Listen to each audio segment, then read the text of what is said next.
Within ASAP, we can define systems made of any type of optical material, including crystalline materials.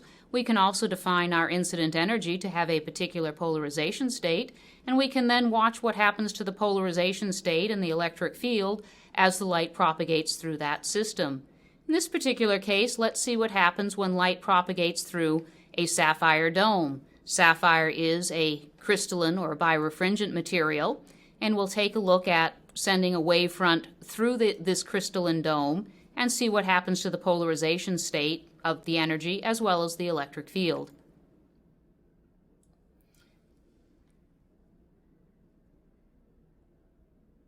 Okay, now let's take a look at what we see here.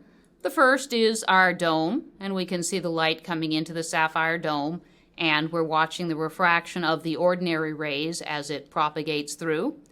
And what we've defined is an input circular polarization state. So before the light hits the sapphire, it has a circular polarization.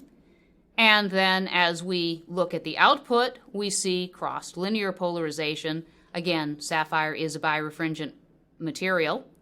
And we can look at the electric field behavior.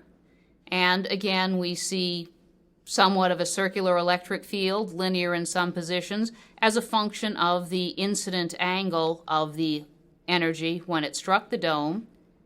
And this plot is a little bit more complicated to understand, but it's the same as the previous plot, except we're looking at it in 45-degree phase shifts. So there are actually 4 sets of data superposed on each other, showing us what happens to the electric state as the phase rotates through 45, 90, 135, and 180 degrees.